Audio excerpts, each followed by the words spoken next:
Chapter number 269। हाँ भाई वो आ चुका है। बिना टाइम ना वेस्ट करते चैप्टर की तरफ बढ़ते हैं, क्योंकि तुम्हारा भाई यही करता है हमेशा। चलो चैप्टर पढ़ते हैं। चैप्टर के शुरुआत में हमें मैं दिखाई जाती है जो ओल्ड लेडी से बात कर रही होती है, जो एक फ्लैशबैक होता है। और जो चैप्टर होता है यहीं से कट के तभी स्टार्ट होता है और हम प्रेजेंट सीन में देखते हैं जहाँ पर इनका जो लड़ाई होता है, मतलब वॉर होता है, वो पूरी तरीके से खत्म हो चुका होता है। और हमें पता है कि लास्ट में होता ही क्या, सब लोग बातचीत करते हैं और डिस्कशन करते हैं। यहाँ पर भी यही चीज़ होना स्टार्ट हो चुका होता है। जो हमारा मेगुमी होता है यहाँ पर बहुत ज़्यादा अपसेट होता है, क्योंकि उसे लगता है कि सारी गलती कहीं ना कहीं उसका ही है, क्योंकि इसके बॉडी में शकुना ने टेक ओवर कर रखा था। लेकिन शकुना के अटैक होने के कारण हमारा जो मेगुमी था उसको भी हल्का चोट लगा है। और सब चीज़ों के कारण जो हमारा मेगुमी होता है सबसे माफ़ी मांग रहा होता है। ये सब बातें सुनने का सामने कर से हमारा इतादोरी कहना स्टार्ट करता है, इसमें तुम्हारी गलती नहीं है, गलती तो मेरी है, मुझे माफ़ी मांगना चाहिए। और तभी साइड की ओर से बात काटते हुए जो हमारा कुसका पे होता है वो कहना स्टार्ट करता है, तुम दोनों की गलती नहीं है, गलती तो उस गधे की गोजो की है। अगर उसने पहले ही बात मान लिया होता है और यूजी को पहले ही मार दिया होता है तो पक्का आज ऐसा नहीं होता, तुम सबका तो देखना नहीं पड़ता। और वैसे भी मैं उस सब चीज़ों के खिलाफ नहीं था, मैं भी चाहता था कि जो यूज है वो भी मर जाए उस टाइम पे। अगर ऐसा होता तो तुम सबको ये सब चीज़ हिलना नहीं पड़ता, नहीं इतने लोगों की मौत होती यहाँ पर। तो तुम लोग चिल मारो, तुम बच्चे हो अभी। और तभी हमें दूसरा पैनल दिखाया जाता है जहाँ पर यूता के बारे में लिखा होता है। मुझे पता है कि बहुत से बंदे ऐसे हैं कि जो यूता के बारे में जानना चाहते हैं, आखिर कहीं सारा जिंदा बचा कैसे, जबकि इसने गोजो के बॉडी को टेक ओवर करने के बाद फाइट में सारा कहीं गिर गया था आगे पीछे, बट ये जिंदा बचा कैसे। यहाँ पर जो होता है हमारा राइटर वो पूरा भाई बता देता है कि हाँ यहाँ पर ये सब चीज़ें हुआ है, क्योंकि जब वो अपने बॉडी को छोड़ के चला गया था उसके जाने के बाद जो हमारी रीका होती है उसके बॉडी को संभाल के रखा होता है, और साथ ही इसके बॉडी में मरम पट्टी और टाँके वाके जितना भी कुछ होता है वो सब चीज़ लगा रखे होते हैं। और हमारे यूता के जाने के बाद मतलब उसका जो सोल होता है जो गोजो के बॉडी में जा चुका होता है, उसके पीछे पीछे हमारी रेखा उसके पास नहीं गई होती, और जो हमारी रेखा होती है यूता के बॉडी के पास ही होती है, और उसके बार बार उसके निकलने के बाद उसके बॉडी में कर्स टेक्निक करे जा रही होती है। इसी कारण जो हमारा यूता है वो प्रेजेंट टाइम में जिंदा है। और मैं मानता हूँ कि मांगा में हमें कुछ चैप्टर पहले ही बताया गया था, जो हमारा यूता है अगर वो किसी और के बॉडी मतलब गोजो के बॉडी में जाता है तो उसका 3 ऑप्शन रहेंगे, लेकिन यहाँ पर तीनों ऑप्शन से बिल्कुल ही हटके हुआ है। हमारा यूता है वहाँ पर जिंदा बच गया है, लेकिन जिंदा बचने का चांस तो था नहीं यहाँ पर, लेकिन फिर भी वो बच गया है। और हम दूसरी ओर देखते तब यहाँ पर कोई और एंट्री मारता है, आई मीन हमारी माँ की, वो बीच में कहना स्टार्ट करती है, इसमें सब तुम्हारी गलती है यूता, अगर तुम वहाँ पर किंजाकू को मारने नहीं गए होते, तुम्हारे बदले अगर मैं वहाँ पर गई होती तो मैं उसको मार देती, तो ये जो हमारे फाइट है बहुत पहले खत्म हो चुका होता है। और ऐसा करते करते वो बस चिल्लाए जा रही होती है और सब लोग पीछे से देखे जा रहे होते हैं, और हम देखते जो हमारा बेचारा यूता होता है वो तो कुछ कहता ही नहीं है, वो बस चुपचाप जमीन पर बैठ रखा होता है और इसकी बातें सुने जा रहा होता है। और दूसरा जो माँ की माँ होती है कहना स्टार्ट करती है, और वैसे भी जो तुम्हारे डोमेन में तुमने स्पीच इस्तेमाल करा था वो तुम्हारे डोमेन में नहीं होना चाहिए था, वो तुम्हारे डोमेन में यूज़ नहीं होना चाहिए था, वो हमारे हिगुरोमा के डोमेन में यूज़ होना चाहिए था। इसलिए जो सुकून था उसकी वहीं पर आंखें चारों चार हो जाते हैं, मतलब फट जाते हैं वहीं पर देख के, बट तुम्हारी गलती सारे। और ऐसा कहते कहते ब्ला ब्ला करके उसे बस उठो के जा रही होती है, मतलब वो चिल्लाई जा रही होती है, और साथ ही कॉलर मॉलर पकड़ के पता नहीं कुछ भी कर रही होती है, बस कर रही होती है, हाँ वही उसे पेल रही होती है अपने बातों से।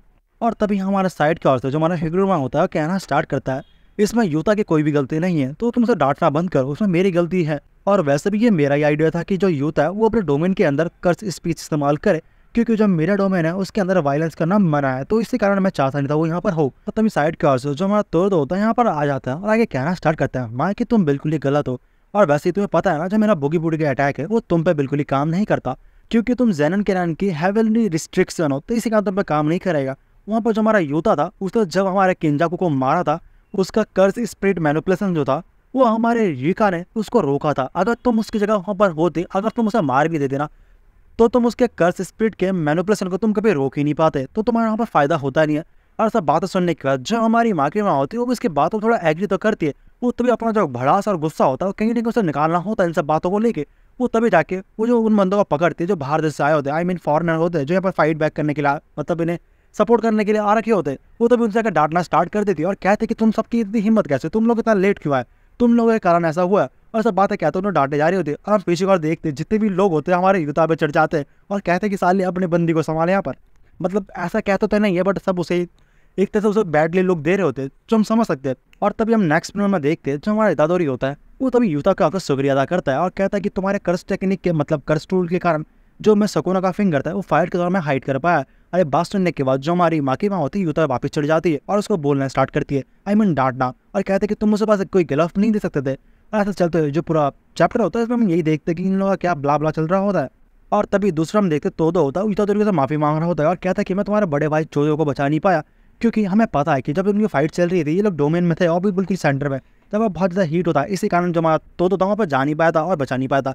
बट कोई नहीं, ये सब चीज़ों को खत्म करते हैं। और तभी हम देखते हैं साइड का जो ओयू होता है वो बीच में एंट्री मारता है और कहता है कि तुम तो वो चिल्लाना बंद करो, इसमें मेन कैरेक्टर मैं ही था और वैसे ही मैंने सबको बचाया है। मतलब हमें पता है कि जो यू है वो ही था वो बंदा जो सबकी बॉडी को उस डोमेन के अंदर से बाहर लेके आ रहा था, मतलब बचा रहा था। नहीं तो जो सुकोना होता है सबको वहीं पेल चुका होता है, लेकिन वो सबको बचा के लेके आया, तब जाके लोग हीरो के वापस फाइट बैक कर पाए। और हमें यहाँ पर वो इससे याद आता है इसकी एक बड़ी बहन भी तो है। हाँ भाई, इसकी एक बड़ी बहन है जिसका नाम मैं है। आखिरकार वो कहाँ पर है? पूरे फाइट के दौरान उसका मैं कहीं पर भी दिखाया नहीं गया और ना ही उसने फाइट में हिस्सा लिया। तो यहाँ पर जो बात यहाँ पर यह होती है कि बहुत इसके फैंस हैं वो बहुत ज़्यादा नाराज है इससे, लेकिन यहाँ पर तुम डिसअपॉइंट मत हो क्योंकि जो हमारा गेग है उसने कुछ यहाँ पर अलग ही कांड कर रखा है। क्योंकि जो न्यू शैडो स्टाइल के जो द हेड है उसके पास में हमारा फाइट होने से पहले जो मैं उससे बात करने गई होती है और हम प्रेजेंट टाइम में देखते और तभी यहाँ पर जो पता चलता है कि जो न्यू शैडो स्टाइल है वो बस कुछ गिने चुने बंदे इस्तेमाल कर सकते हैं, क्योंकि जो ये शैडो स्टाइल है न्यू वाले जो इनके हेड है उन लोगों ने साफ मना कर रखा था कि उनके फैमिली के बाहर ही ये जो स्टाइल है, मतलब ये शैडो स्टाइल है, ये कोई जा नहीं सकता, ना कोई दूसरा सॉर्सरर से इस्तेमाल कर सकता। इस कारण इन लोगों ने इसके ऊपर कोई बैंडिंग बाउ ऐसा कुछ इन लोगों ने लगा रखा था जिसका उनको इस्तेमाल नहीं कर सकता। और तुम यहाँ पर ऐसा कह सकते हो कि जो ये जो शैडो स्टाइल के जो लीडर्स थे ये अपने स्टूडेंटों को सिखाते थे और साथ ही इनसे कुछ कॉन्ट्रैक्ट भी करते थे।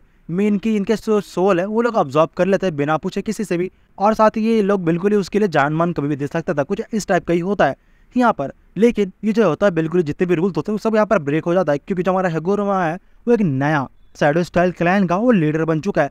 और तुम्हारी ये बात सुनकर तुम कहोगे क्या लीडर, पर वो बूढ़ी औरत कहाँ पर गई जो पास्ट में दिखाया गया।